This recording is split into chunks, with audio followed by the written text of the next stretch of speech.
Well, thank you. It's a warm welcome for Broken Arrow to me. I have been here now probably a couple of dozen times, maybe a few less than that, and have eaten in your restaurants and have gotten to know some of the community. I grew up in a small town outside of Louisville, Kentucky, and it reminds me a lot of the town that I grew up in. And so my objective today is to share with you about our project.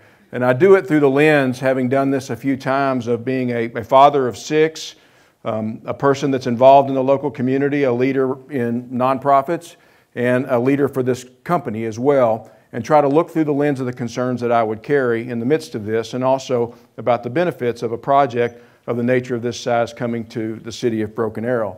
I will share with you that we did almost 2 years worth of assessment when we were selecting a location for this marketplace, and I'll talk a little bit about it. And we are just super excited. Was excited when we started, but the more that we've gotten the opportunity to work with the local community and the city, it's been just a fantastic partnership to date. And so I hope to answer as many questions as I can. Some of it's technical information. I know you guys have interest in sound and parking. I want to bring that out in a way that hopefully makes sense, and then we'll just open up the floor for questions after that. The project team, you are familiar with Mayor Wimpy. I want to thank you guys, the council, Michael, you and the team for facilitating this and making this possible. Typically, these things just go through Planning Commission, and it's a very narrow venue for sharing information and having a dialogue. Our desire for putting these types of events on is to build a partnership with a local community. We are looking at investing nearly $80 million into this project, and our objective, you will see in the end, is that everybody in Broken Arrow sees it as an asset to their local community. And we can't do that unless we understand how you view this project. And so much of what I'm going to share today is going to be based on the feedback that we've gotten from you along the way. I'll be representing Notes Live along with Chloe. We've got a consultant project team. Our architect is BCA out of Atlanta. They are exceptional at building music venues and recreational venues. They're large in the large church community, so large gatherings are really their specialty. We have a noise consultant in our package for the Planning Commission that you would have access to. We've had a very detailed noise study done. I'm going to share the results of that study tonight so you can have a sense of the nature of the footprint of sound that's going to emanate from this and why we've made some choices that we've made in terms of location, direction, sound mitigation, and some of the things that we're going to commit to as it relates to that. And then traffic and parking. We have hired Kimley Horn, and from my perspective, they're the best in the world. You will find their footprint on the World Series, on the Super Bowl. When it comes to moving people around and establishing parking and traffic management, they're the best. And so they are the civil engineers on this project, but beyond the civil engineering, they are also developing a very detailed traffic and parking management plan for us. So where are we in the process? Michael mentioned we signed a development agreement back in October. We filed the initial plans to the Planning Commission on the 2nd of January, which sets us up for the Planning Commission meeting, which will happen on February the 8th. That'll be an open meeting like all of your other Planning Commission meetings, and you'll get the opportunity to see everything that we've submitted to the city along with our partners, and that Planning Commission will have the opportunity to ask questions and vote on the approval of that plan or any edits to that plan. The in-between little dot there is the green one, which is today, which is the public meeting. We like to put those public meetings right after we file for the Planning Commission because that we have codified, we have plans that are beginning to come together and start to dry around our approach, and that gives us some real specifics that we can talk about as it relates to questions that you might have instead of it being something that's still way out in the future. Beyond the Planning Commission would be the City Council's final approval. That's anticipated to happen in late February or the March timeframe. If we assume that moves along at the pace that we will, we would be breaking ground in the spring on a venue that would likely be targeted to open in the late summer of 2025. So who is Notes Live? Notes Live has been started with a company called B Entertainment. I have been involved since its origin. That restaurant that you see there is something that I built a number of years ago when I lived in Colorado Springs. We started as a restaurant, an indoor boutique, high hospitality music venue. There are two concepts that you will find today in Colorado Springs, and those are the Boot Barn Hall and the Bourbon Brothers Smokehouse and Tavern, which is an upscale Southern-style restaurant that's comfortable for families. The Boot Barn Hall is something that's very unique. It hosts artists that we kind of all grew up on, for those of you that might have as much or as little gray hair as I may have. The 70s and 80s and 90s. We had Ricky Skaggs and Easton Corbin and America and those types of artists that have come in there. But it's a table-seated, table service, high hospitality, easy in, easy out music venue. And we have that located in Colorado Springs. The other that we just opened, I live in Gainesville, Georgia now, which is about 45 miles northeast of Atlanta, is we took an entire city block and we built a consolidated facility that incorporates the Bourbon Brothers Smokehouse and Tavern and Boot Barn Hall, and that has been up and running since June. And it's a fantastic place to go see a concert or to sit out and have a good meal on the patio. That is a 30,000 square foot facility that is located just off the old town square that looks very much like Broken Arrow. Our next marquee, which was our transition into the amphitheater world, is occurring today in Colorado Springs. Our campus for the Boot Barn Hall and the Bourbon Brothers Smokehouse and Tavern, if you're familiar with Colorado Springs, is located at the same exit off of I-25 as the Air Force Academy. So on the northern side of Colorado Springs, the Air Force Academy is on the west side of I-25. If you were to go the other way, you would run into Bass Pro, Bourbon Brothers Smokehouse and Tavern, and Boot Barn Hall. About 2 years ago, we purchased a 15-acre parcel that is just south of that, and we are building what we consider to be the world's most luxurious amphitheater. For those of you that have been to an amphitheater to see a show, any of about 100 that exist in the United States today, they are usually very simple facilities. Very few have roofs. They are, I would say, constructed in a manner that is to get as many people in as possible, and they're not always comfortable, particularly when you live in a climate like Tulsa, Broken Arrow, and Oklahoma City, where it can be a little bit hot in the summer with no roofs. And we are not taking that approach. These are very high hospitality. There's lots of room. Our seats, which may not matter to you unless you sit in them, are going to be the widest seats that you can find in entertainment venues, so you're not competing for space with your neighbor. This facility has 96 fire pit suites incorporated into it, and a green where the more affordable tickets are available in the back that is made out of an artificial turf that's very comfortable to sit on. At the back of that, we are building a hospitality project called Roth Seafood and Chop House and the Sunset Hospitality. It is a 30,000 square foot facility that looks down into the venue, and you can be having dinner and watching Bob Seger at the same time. So it's a really beautiful place, and we have our first act booked, which I'm told I'm not allowed to say who it is, right, Chloe?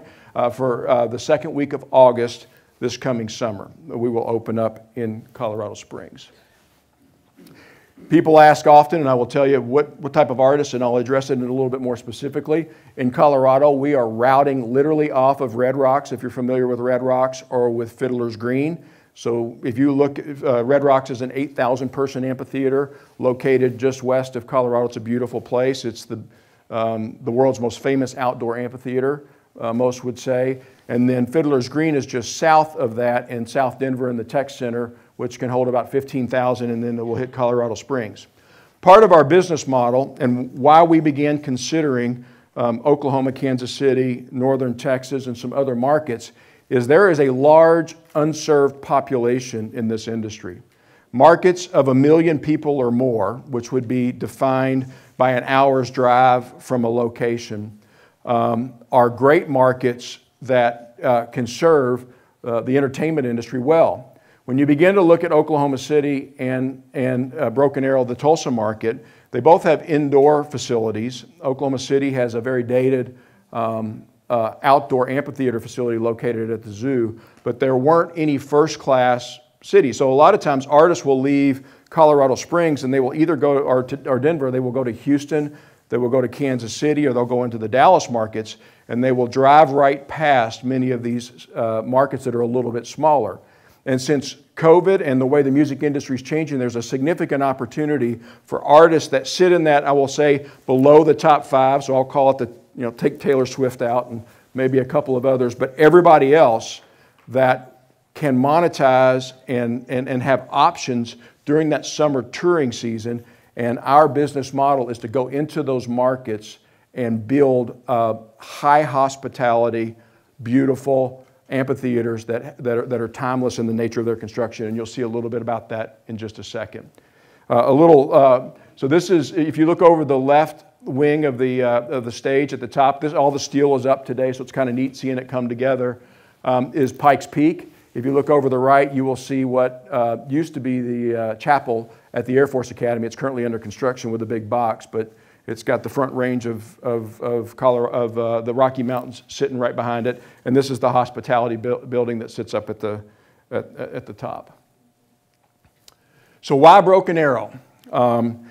Again, many of you may have already been asked by folks as they walked in, I thought you were looking in Tulsa. You know, we did.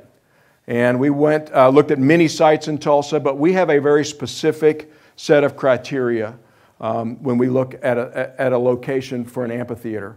And we just couldn't put our finger on the right place. And so we began to broaden our reach a little bit, because if you look at the nature in which tickets are sold, and this will drive the economic impact that we're going to talk about, approximately 25% of the tickets to these A-list shows will not have Oklahoma license plates. So it's going to be folks coming in from northern Texas or Missouri or Arkansas, and to have it at a location that sits alongside the turnpike and its authority and its ability to handle traffic and its proximity to major thoroughfares to get people in and out to the region, it was very attractive. When you begin to look at the site, it checks all of the boxes. We'll get into some of the very specific concerns, which I know you are probably carrying in your mind, which is traffic and security and sound and parking. And I'll talk through why this site makes so much sense from our perspective as it relates to a location. That is frankly just coupled by the fact that both the people and the administration in Broken Arrow have just been fantastic partners. And so we're excited that it does meet the criteria as we move forward. This facility will have approximately 45 to 60 shows per year, maybe 50 to 60 shows per year.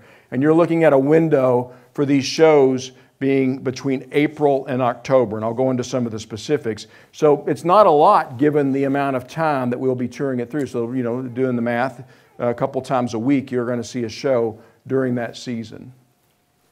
So what is the nature of the construction?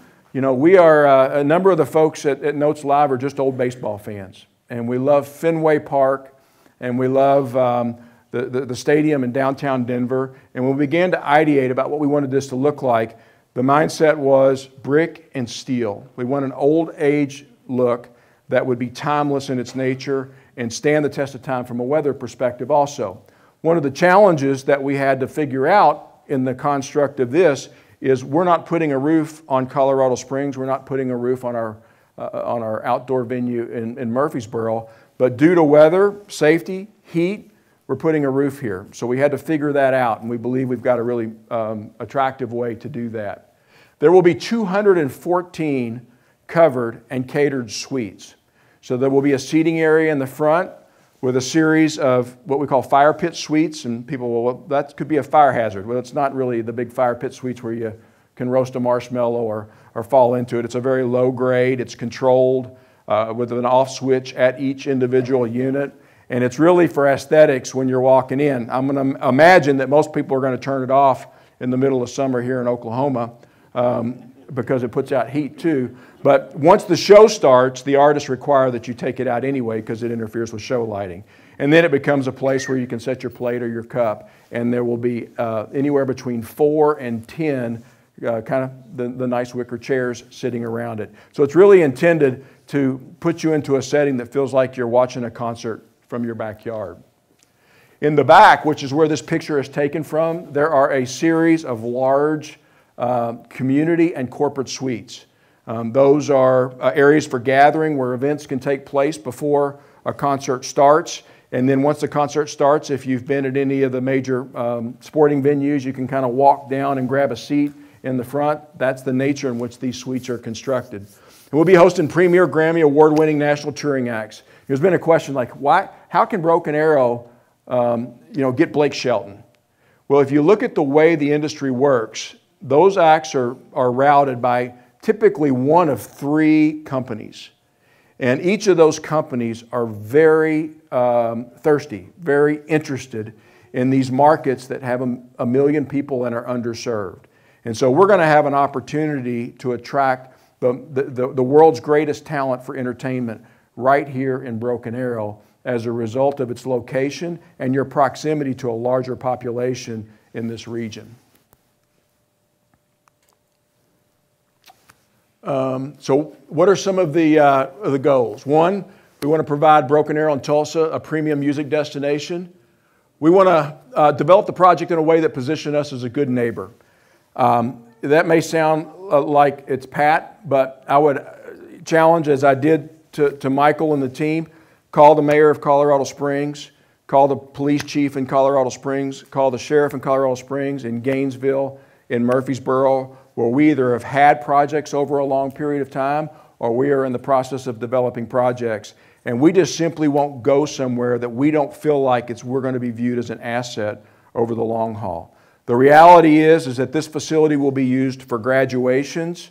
It will be used for drama acts for the city. It is used 50 times a year for us. And the rest of it is an asset that can be of substantial value to the community in addition to the economic impacts that exist. So probably 40 to 50% of the selection criteria of our amphitheaters is purely centered around, can we position it in a way, in a manner that the community will ultimately be able to say, this is an asset to the community.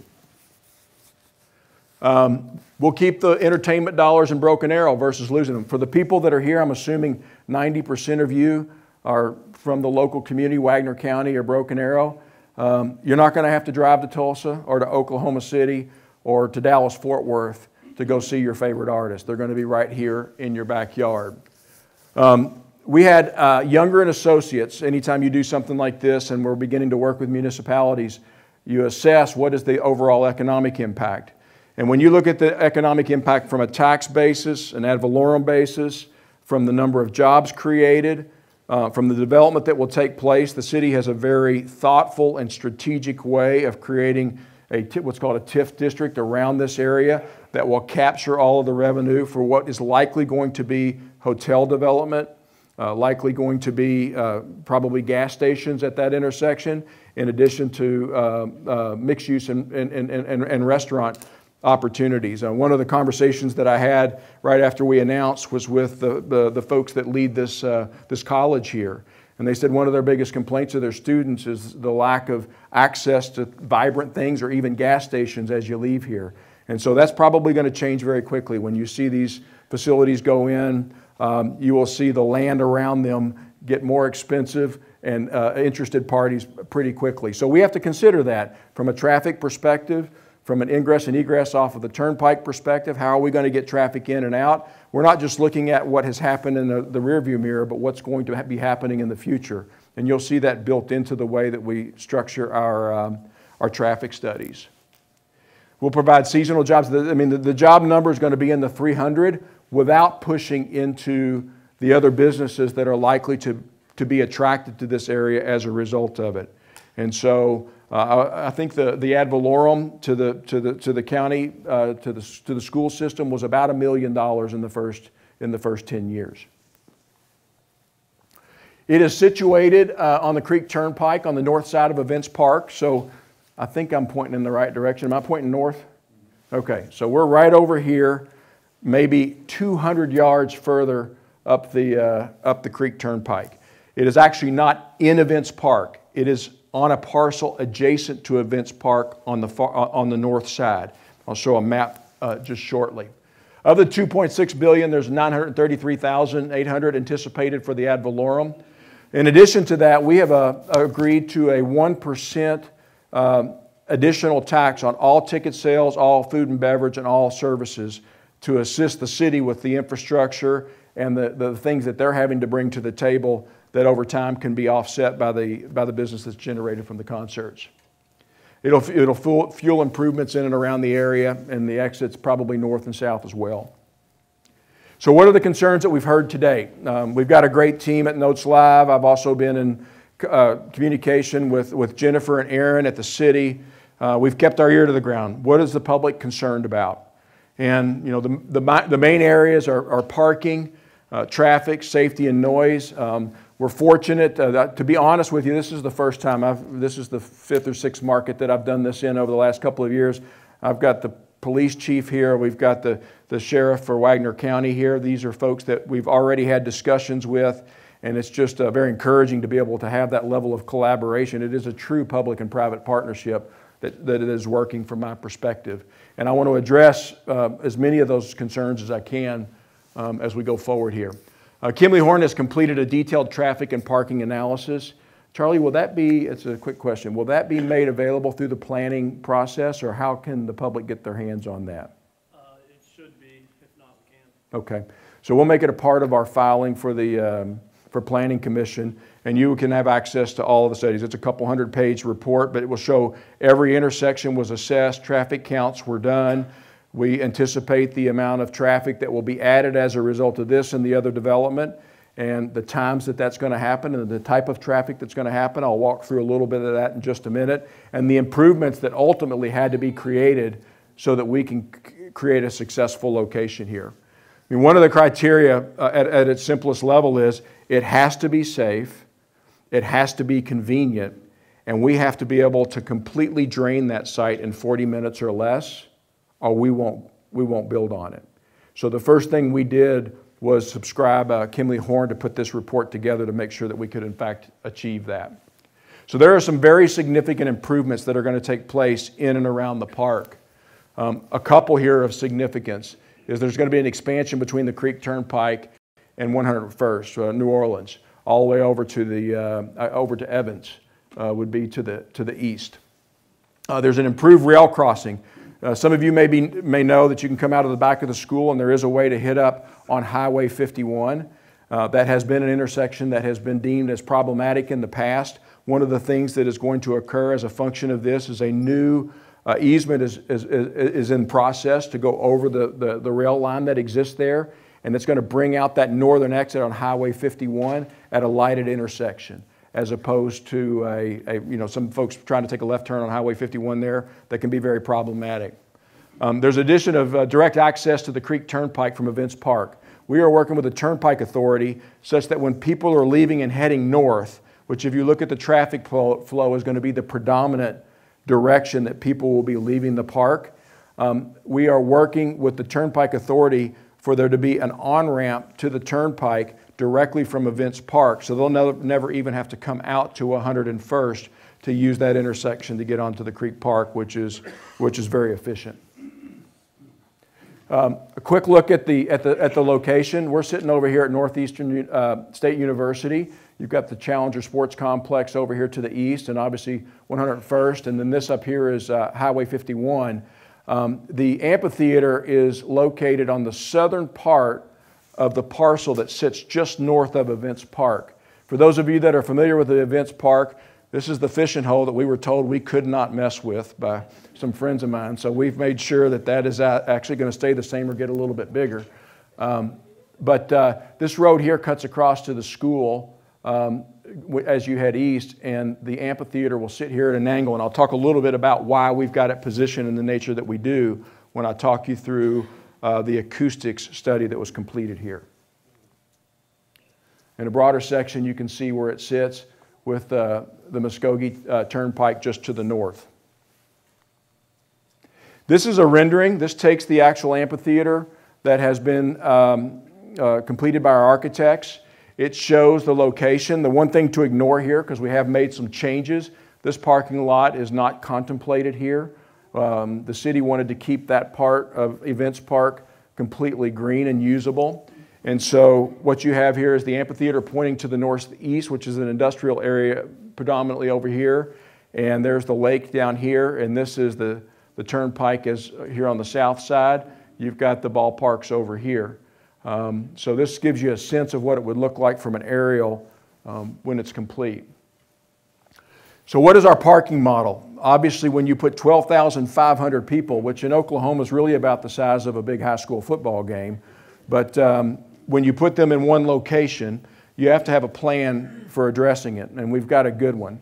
One of the real benefits of its location is this university. Building a parking facility for the exclusive use 40 to 50 to 60 times a year is both not environmentally friendly, and it is also expensive for its limited use.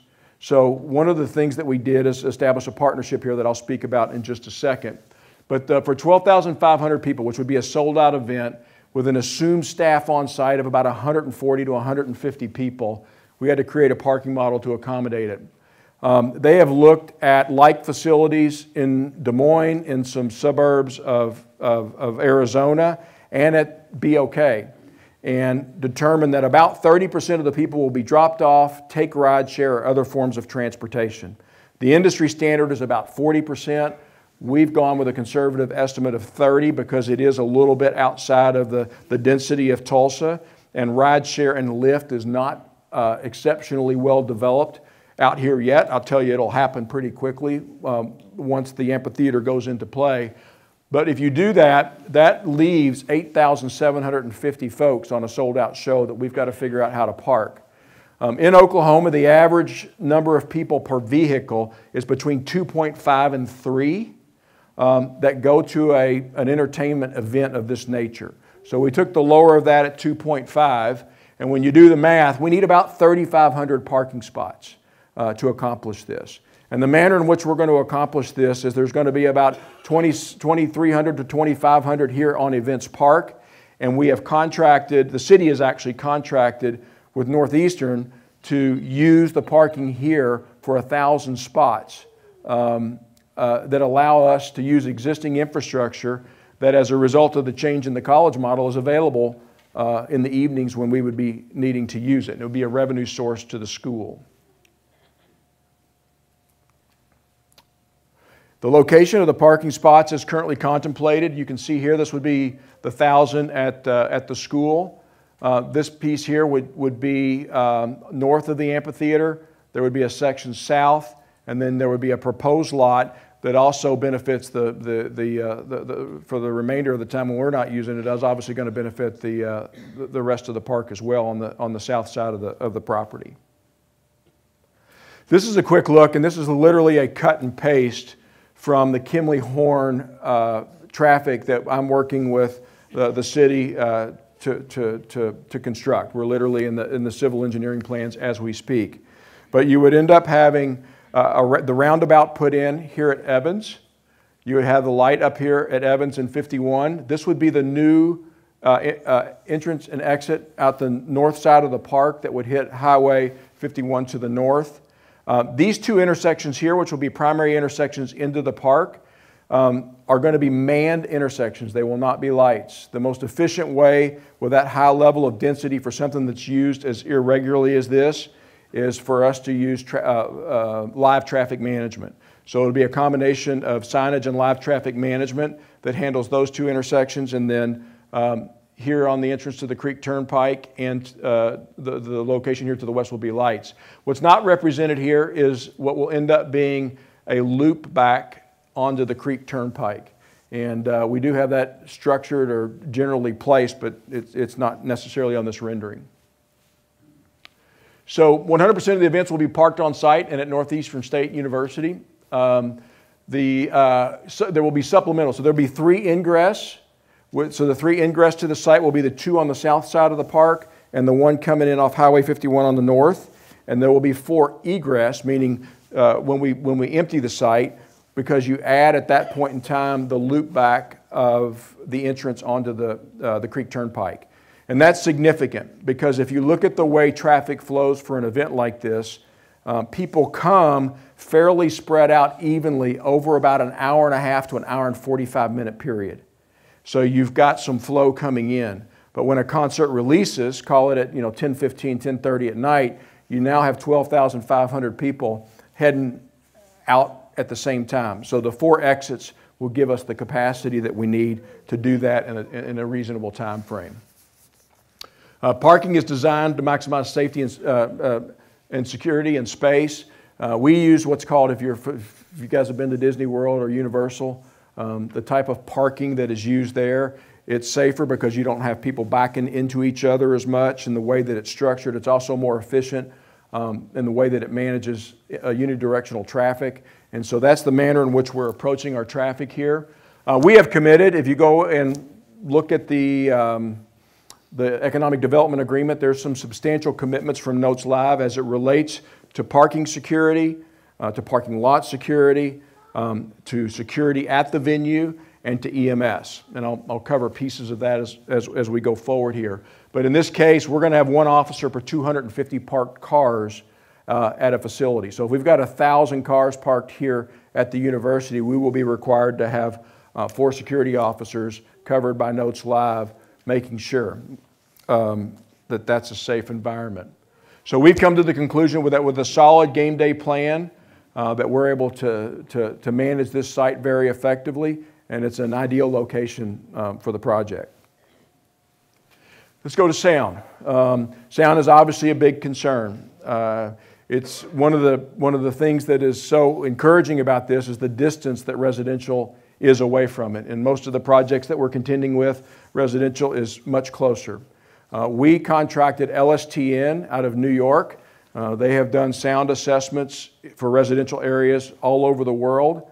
They have done this sound assessment and considered not just the residential locations in Broken Arrow, but also the ones south in unincorporated, in the Wagner area just south there. There are 3 factors that you consider when you look at the sound impact on residential areas around you. One is physical, one is electroacoustic, and the third is operational. And I'm going to walk you through each of them because they're important. But from a quick assessment here, and I'm going to show you what the sound footprint looks like in just a second.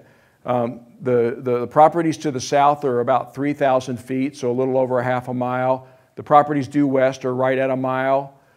This is zoned right here, and maybe there's some construction taking place, I think, for residential to the northwest. That is 4,200 feet, and then the ones to the northwest are right at a mile.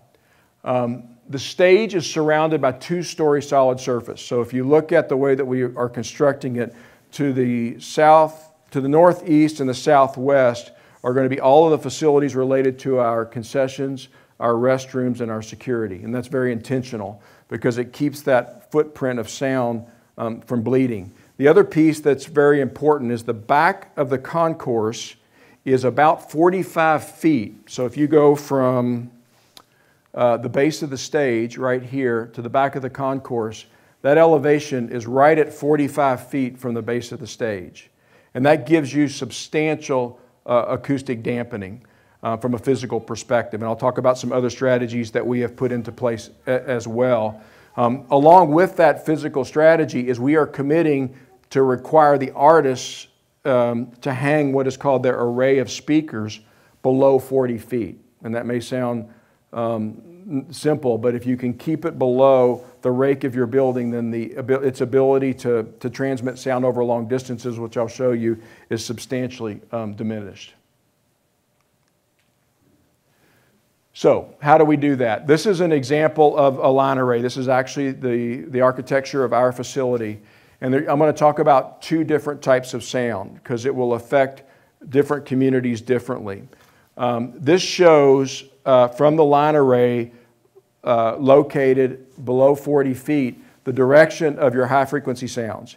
High frequency is very directional and it travels longer distance. So if you hear a siren, sirens are high in their nature and they travel directionally. Your lower frequency sounds, bass, are the sounds that you feel. They're more omnidirectional. They're more difficult to control. Infrastructure has less impact, but they don't travel nearly as far.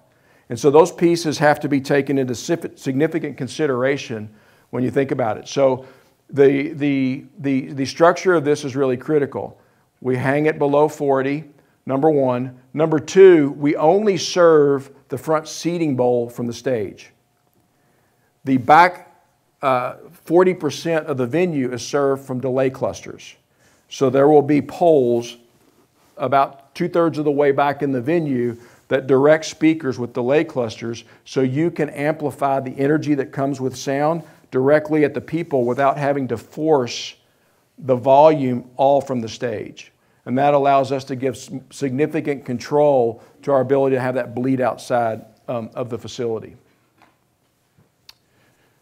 So, some commitments. Next I'm going to talk about is operational mitigation. Because we can have nice buildings, we can have great strategies for hanging, and we could have, Eric Church come in, and the guy who's got his stuff, he turns it up too loud. So what do you do then? Because they've got a lot of power that they can play with. That's where the operational controls are really critical. Number one, we've committed not to function in any manner, even for sound checks, before 2 p.m. when schools are in session. We sit right next to a school. We're going to be a great neighbor to that school, and there will be no activity before 2 p.m. of amplified sound. The second thing is we are going to implement noise detection at the residential areas. We are making commitments that I'll show you in just a second that can be measured at residential areas. And so we are placing 3 different detection devices to the south, to the north, west, and to the west that will allow our person at the front of house know what sound is not just being emanated from the speakers, but is actually being experienced at the residential areas. And that information will enact operational controls at what we call the front of house. The positioning of the venue towards State Highway 51 is critical. There's 2 reasons. The high frequency sounds are very directional. That is a direction where there's little residential at all. It's nearly all industrial, and it is as far away directionally from any of the residential developments that are within the proximity of the amphitheater. One of the changes that we made just a couple of months ago was shifting the amphitheater from Events Park farther up north.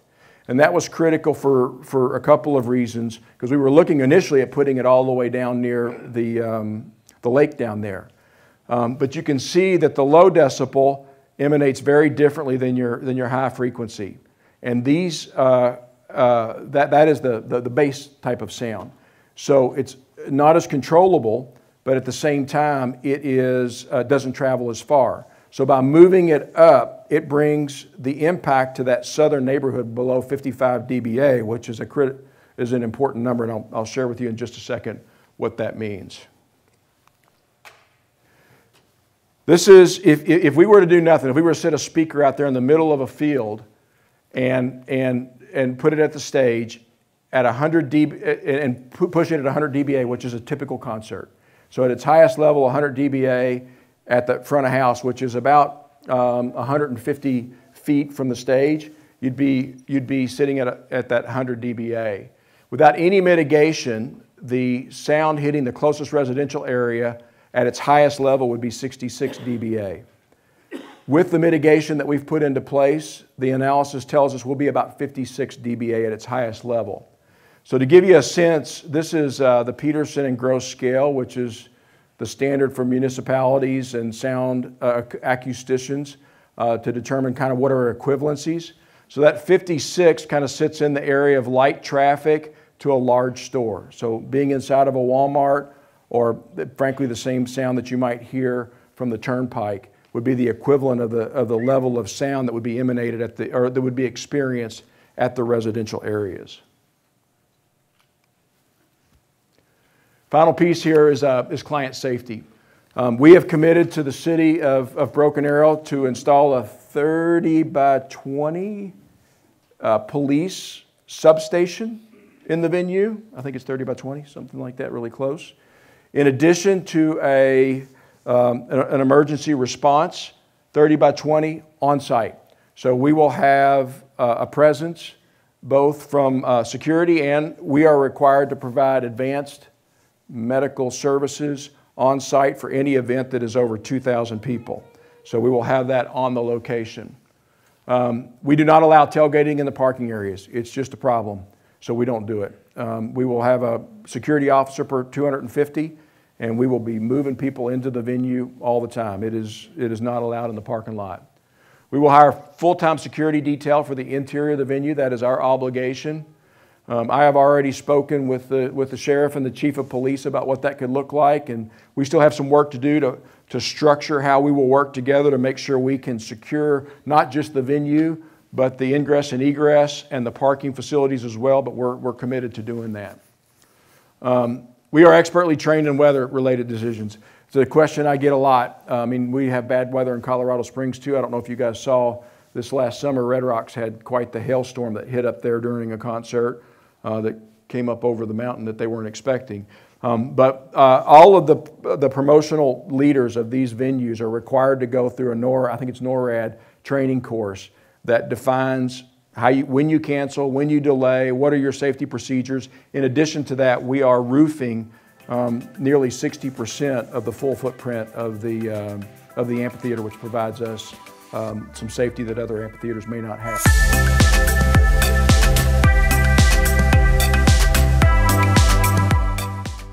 Hey everyone, I'm Jordan. And I'm Lisa. And this is the news section of the podcast where we just talk about a couple things that are going on around the community and things that are coming up. So Lisa, what do you have for us today? All kinds of things. First of all, let's start. Jordan, have you ever thought about how to improve the community? All the time. I know, right? Well, we want to hear from you and all of the residents in the community as we begin preparing the wish list for the upcoming 2026 bond project.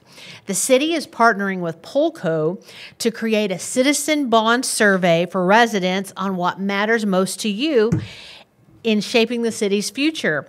The online survey will give you the opportunity to voice what improvements you would like to our streets, public safety, parks and recreation, stormwater, and more. The survey will go live later this month, so be sure and check our social media channels and watch for emails for the link later this month. More information will be coming out soon, and when it goes live, be sure to make your voices heard. Yeah, it's going to be a big deal, especially for the city as they shape those upcoming projects, and we want to make sure that we get everyone's opinions and we can kind of gear it off that and get those questions out to everybody and use that feedback to keep things going as the years go on. So that's pretty cool coming up. Absolutely. So the next thing we have coming up is the Community Expo. This is the second annual, I believe, of the Community Services Expo, and this will be on February 10th from 9 to 12 at Stony Creek Hotel. This event is really cool. If you are wanting to come out and learn more about the city, this event is perfect. We have people on hand, city staff actually, and city leaders that will talk about a lot of different things, including like solid waste and recycling, utilities. The police department will be on hand to talk about things, streets and stormwater, economic development. Literally every department will have somebody there to answer questions if you may have some. It was a really good event last year. We had a pretty good turnout, and we expect it to be even more this year. So if you want to learn more just on how we can serve you better, this event is perfect for you. And you can find more details on our website at brokenarrowok.gov/expo. Well, I love, first of all, that our city is so active in seeking input from the community, getting that FaceTime one-on-one with people in the community, and how, we always say that we're small enough to know you, big enough to serve you, and I think that it's another opportunity for our residents to get out and to meet people and see how this city works. Yeah, for sure. Absolutely. Next, there are 2 trout fishing events that are coming up in February. A Kids Derby on Saturday, February 10th, and a Fish 'em Out Derby on Saturday, February 24th. Trouts Unlimited will be on site at both events from 10 a.m. to noon. Prizes will be awarded for the most fish caught, and there will be other random drawings as well. For more information, go to baparks.org. Sweet. Yeah, I'm not a big fisherman myself, but it sounds like it's going to be a great event, and I know my dad would love it if he knew about it, so I might have to send him a text after this and let him know to come out. Pass the word. So. All right, so is there anything else you want to share? No, I think we're good. All right, cool. Well, we're going to pass it on over to a rounding third with City Manager Michael Spurgeon and Aaron McCulloch.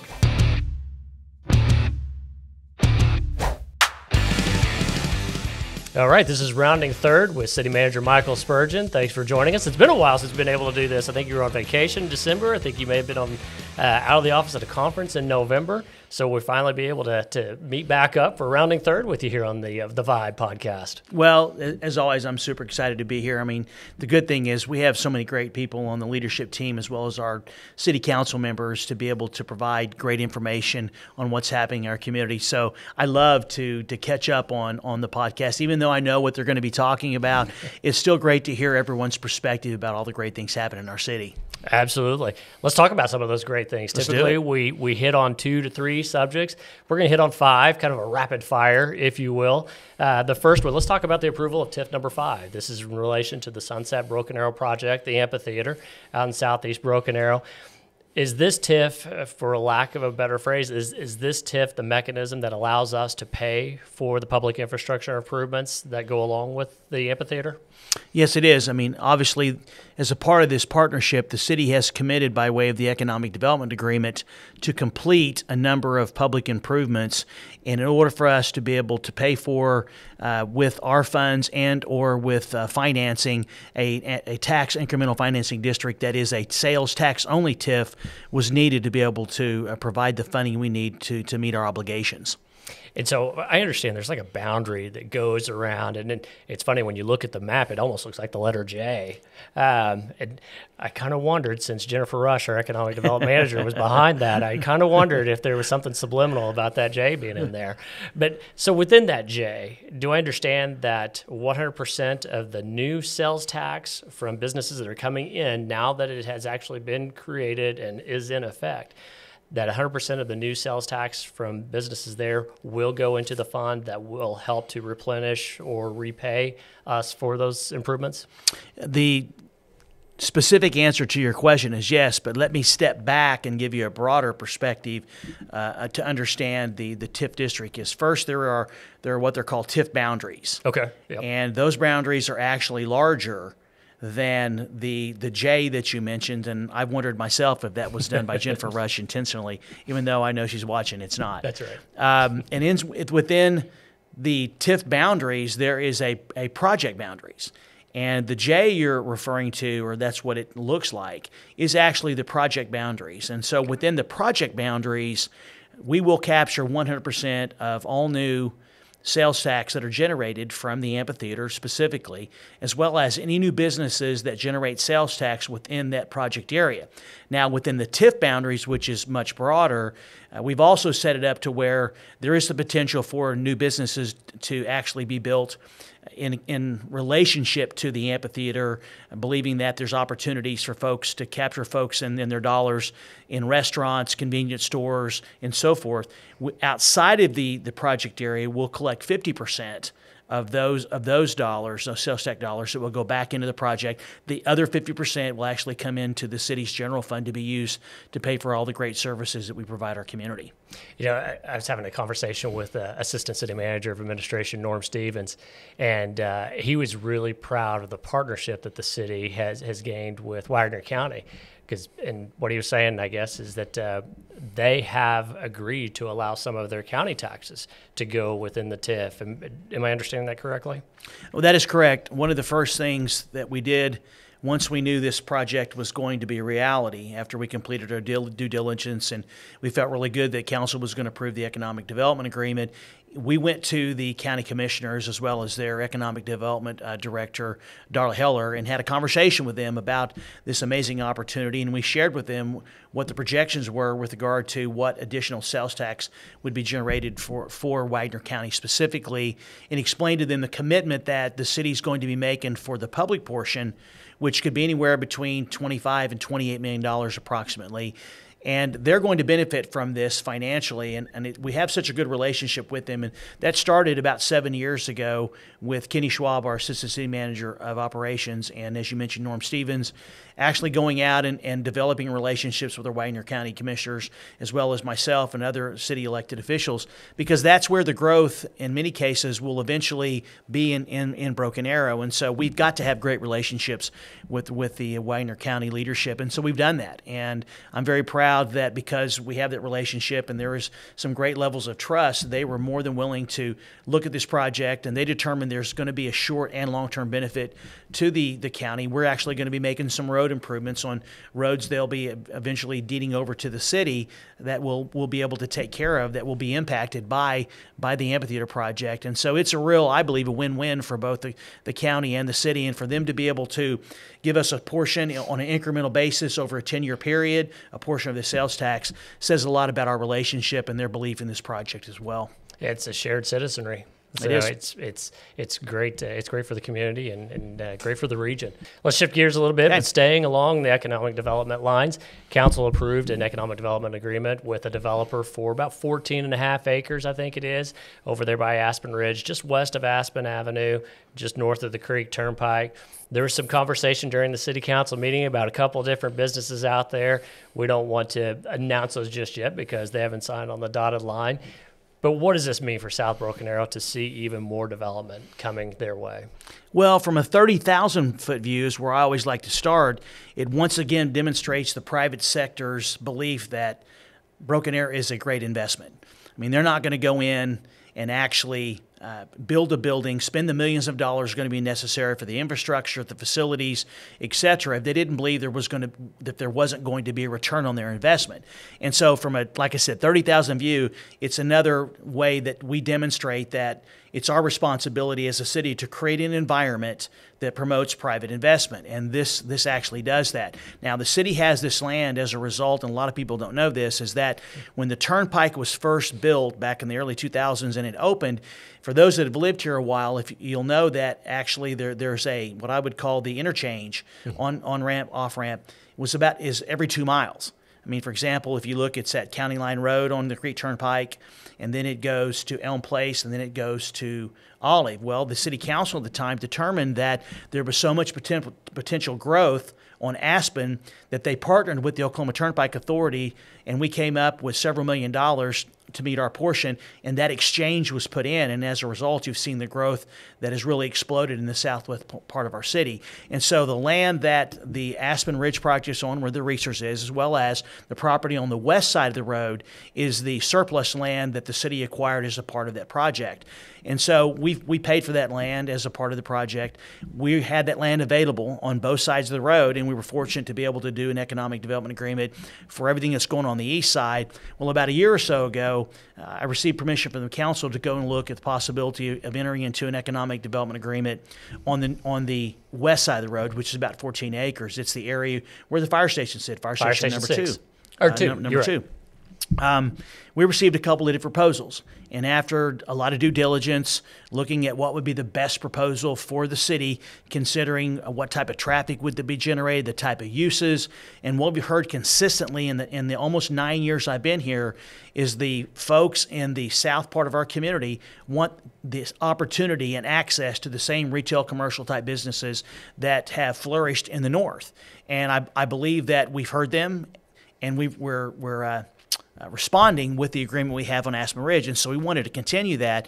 And so the agreement that the council approved last week calls for the city to sell the 14 acres for $2 million to a company that we have an economic development agreement with, that calls for them to bring several sit-down type restaurants.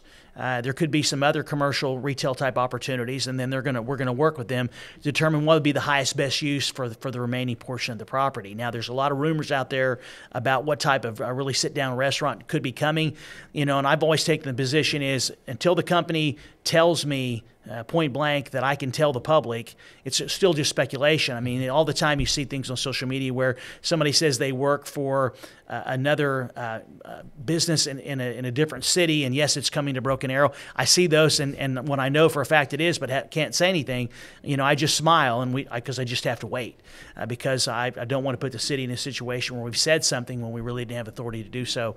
So it's exciting to know that we're going to sell the land, that we know there are conditions and there are clawbacks should there not be performance, to make sure that we continue to do what the council says, which is what the citizens said, is they want additional opportunities to shop local. And really that's what we're doing here, is because right now a lot of those people in the Southwest especially, they're heading west. They're going over to the Memorial area, and we're excited to basically say that a number of the businesses that are there are going to be coming here, and some are already here, which is going to be a tremendous opportunity not only for those folks to be able to shop local, it'll generate revenue that'll go back into the general fund to help pay for the city services we provide our citizens. Staying with finances, Cindy Arnold, the city's finance director, she presented to council this month two things. One, a financial status report, just where the city is doing, how they're doing. And she presented that and said that she was going to also create a monthly update and put it on the council agenda for them, moving forward. The other thing that really caught my eye, and as a data geek, I guess, if you will, is OpenGov, that financial transparency portal. It's a relaunch of it, and folks can actually go to the city website and they can find a link off to it, and they can actually take a look and see where we stand for our budget, actual to budget, yearly sales tax, that sort of thing. You've been very big in my time here in really espousing the importance of transparency in government. This feels like it plays into what you preach a lot. It does. I mean, I've had the privilege of being in municipal government for over 3 decades, and it's been a transition. I mean, back in the late 80s when I first started in this business, I mean, you did everything on paper. I mean, there was no such thing. What's that? Exactly. There was no such thing as websites or transparency portals. I mean, folks actually had to come down to City Hall and ask for a copy of the budget if they were that interested in seeing how the city has been spending or will be spending its money. And I was concerned about that, 3 decades ago, is that, a lot of people make decisions not based on the best information.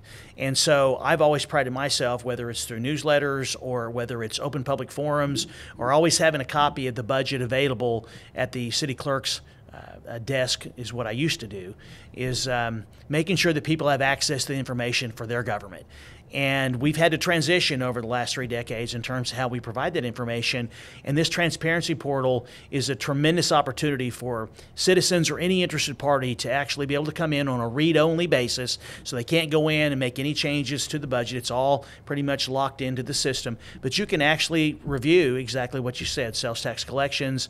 You can look at the approved budget. You can see what's been approved for a specific department. You can see where that department is in regards to what was approved versus where they are at this time of the year. It just provides great information for citizens to be able to go in and look at how their dollars are being spent. I couldn't be happier to say, here's another way for you to basically find out how your government's doing.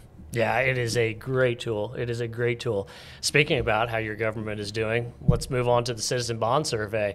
This has been launched. This is the community's way to jump in there, rate us. Tell us how we're doing as far as the public services that we provide. It's also kind of looking at into the future too, because we've got this little initiative, I say that tongue in cheek, in 2026 of the next general obligation bond. Why this survey? Why did you want to put this survey out to the community? Real simple, feedback. I mean, I want to know, and I know the council does it well, how the citizens think that we're doing. I mean, we get tremendous amount of feedback when we're out in the community. We also, we take our share of criticisms, and that's what's great about this country and having this form of government is that the citizens are allowed to give their opinion. I try to make sure, I know the council does too, that folks have the accurate facts, so when they're making their decisions, it's based on the most accurate facts. And the survey allows you to do that. And so we actually, Broken Arrow did a survey very similar to the one that we're doing now back in 2017. And that was done with 2 specific purposes, just like this one is. The first one is to actually get some feedback on the many services that we provide to our citizens and our businesses to allow them to tell us what they think about how we're doing. And we want that feedback because we constantly want to be better. And the only way to do that is from hear from the community. And then secondly is that, just like we did in 2017, we were preparing for a 2018 general obligation bond package that we put before the voters in August of 2018. Mm-hmm. This time we want to do the survey, we want to get the input because, as you mentioned, there is this little initiative that we're going to be taking to the voters in 2026 was our next general obligation bond package, which right now we are beginning the preliminary processes of trying to formulate potential projects. And a part of the survey actually provides citizens that take it to be able to provide some input on the type of projects and initiatives they would like to see. So we're going to gather the data and the results of how folks think we're doing, and then the department of directors and the city council will take a look at it and see if we need to make any adjustments in the way that we're providing governance to the community, or what our priorities are, for example. And then we're also going to run a parallel path where we'll be looking at the feedback that we got from them for projects for 2026. I think we're also going to do another survey later in this year or early 2025 to actually drill down a little bit further with regard to the projects, because we want to put together a robust package for the voters' consideration in 2026. These are all public improvements that are going to enhance and improve the quality of life, and in some cases actually help us meet the expectations of our citizens to be a place where people want to continue to come to and not go from. And that survey is available now, and you can find that from the city website, brokenarrowok.gov/bond survey. There's a link there. Take about 20, 25, 30 minutes to fill out. It's worth the time commitment, because this is your Broken Arrow. It's your future. And so take a little bit of time, fill that out. Let me just finish up on that. I know you've got one more topic you want to hit. I do think it's important, and that's why I want to just take 1 second, is that it is going to take a few minutes. It's not intentional to take you away from anything else you have to do, but this is your government, and Broken Arrow is recognized right now as one of the leading cities in the state of Oklahoma and the region for the way we do things, the quality of life we have here, the service we provide. And if we want to maintain those services, we want to do even better, we need the public's input. And so I hope people will set aside the time and complete the survey, Aaron, and give us that feedback so we can learn how we can better meet their needs. Yeah, very well said. Very well said. One more initiative. Okay. Seen here recently on city council meetings is new city hall items. There was a consultants agreement to start looking at some areas around town, formation of some committees. What is this? Just the quick nickel version. What is the new city hall initiative? Well, I just want to share that one of my responsibilities as city manager is to be providing services for today, but always looking for tomorrow, and trying to do both of them at the same time. And planning for the future is, for example, we just talked about the survey. A part of the survey is looking at the next general obligation bond package. I mean, we're in the process of implementing the 2018 bond package right now, which was as a result of a lot of forethought before 2018. That's the same thing with City Hall. I mean, the building right now, there's essentially two parts to it. One of them's close to 50 years old, and the other one's not too far behind it. We have several parts of our operation. For example, the HR department is not even in City Hall. This building is approximately 29,000 square feet, and it's just simply it's past its useful life in terms of being able to meet the needs of a community our size. We have about 1,000 employees now between full and part-time. Now, not all of them are here. We have a number of folks in our public works type departments as well as public safety that are housed elsewhere, when they need to be based on their operation. But we've got quite a few employees that are in this building, almost every department. When you think about it, community development is here, legal is here, finance, utility buildings, community development, administration. There's several others. And so it's time to start looking at the options. And what I've recommended to the city council is that we look at 3 options. And to do that and make sure that we get the public's input, staying on that theme here, is I recommended that we create a small subcommittee that will consist of 2 council members, 2 planning commission members, 1 member of each the council will appoint 1 citizen, and then I'll have the ability to appoint someone.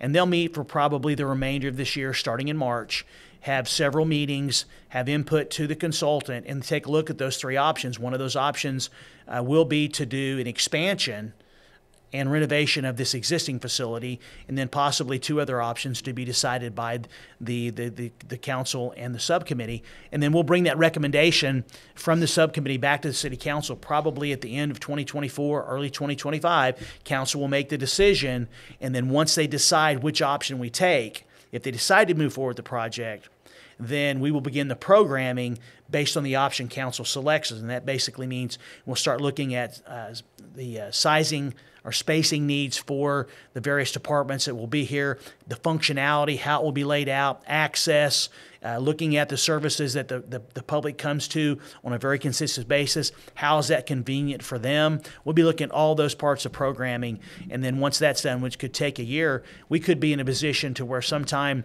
in 2026 we could be looking to go out to public bid for whatever option the council chooses. And I want to talk a lot about this because a lot of times people don't understand, that buildings, they just simply don't meet your needs, and we need a facility that matches the expectations of our community in terms of what they expect from their government. And to do that, I believe that we need to expand this facility or look at a new facility. We hit on a lot. You did. It's good having you back. Yeah, absolutely. I love coming in, but I'm telling you, man, it's hard to beat Norm Stevens because he's a good talker. And he's a real good talker. And so have to follow him is not a whole lot of fun. But I'll tell you, council members, like I said, I love for you to talk to everybody because I love to get their perspectives and let the public hear it from him, because that way they know there's a lot of people that care about what's going on at City Hall that want to make a better quality of life for everybody that lives here. Well, that's Rounding Third with City Manager Michael Spurgeon. And from here, we're going to go do a feel good around the community and be a good neighbor. All right, buddy. Take it easy. Talk to you soon. You as well. All right.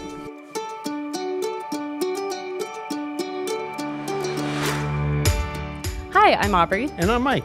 And this is Be a Good Neighbor. This is a segment where we talk about people in Broken Arrow being a good neighbor. Aubrey, what do you have for us today? I actually have a pretty cool recent initiative. It's called Text to 911.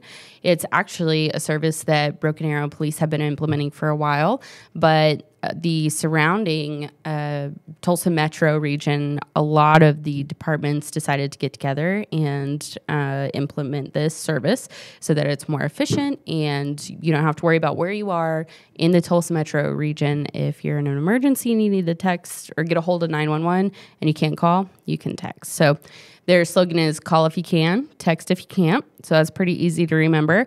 The 911 communications manager, Steve Bradley, over in BAPD, he really implemented this. And I'd love to give a shout out to our dispatch and our call takers because they were the ones who really, every day take these calls. And so this new service is going to help to streamline a ton of emergency calls. It's really cool how as times change, technology has to change with it. And, having this available to people who can't call but can text, I can see how that could possibly just help a lot of people. Absolutely. Yeah. Have you heard about any good neighbors around the area? I actually have. We have, we've just come out of this snow weather event, and it's always a good opportunity for people to help others out. Many stories that we've received. One of those was somebody just had extra resources that they were able to purchase extra mittens and hats, little beanies for the kids. And, wow.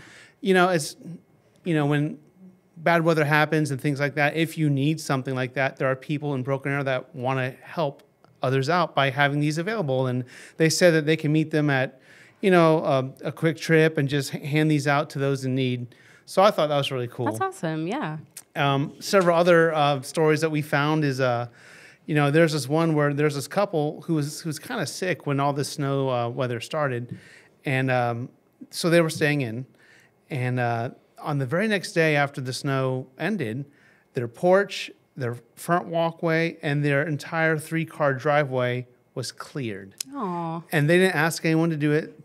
The neighborhood, I guess, may have known that they were, not feeling well. Yeah. And that's what it's all about, is helping out those who need help. Yeah, that's awesome. And then I just have one more story about, we have another person who, has a 4-wheel drive Jeep.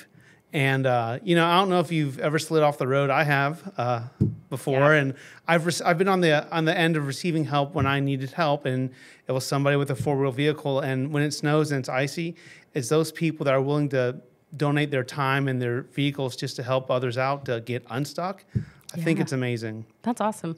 It's so easy day to day to go, living in your neighborhood without ever meeting a neighbor, let alone seeing them and engaging with them these days. So I love that during times like these, people are really reaching out and helping each other out during these unexpected times. Absolutely. And, we'd be remiss to say that our city, a lot of our departments in our city really chipped in and were on the ball. Everyone from utilities, public safety, police and fire, stormwater, and then like sanitation and solid waste and recycling. Yep. It takes a whole team effort to make sure that our city services are taken care of. And shout out to everyone in the city who pitched in and didn't let the ball drop, and were able just to serve the citizens of our city. Definitely. That's awesome. Well, if anyone else has any great Be a Good Neighbor stories that they want to share with us, all you have to do is reach out, hit us up on social media or our website. The Vibe Broken Arrow is produced by the City of Broken Arrow. Thank you for listening. Don't forget to subscribe to hear more about Broken Arrow, the city where opportunity lives.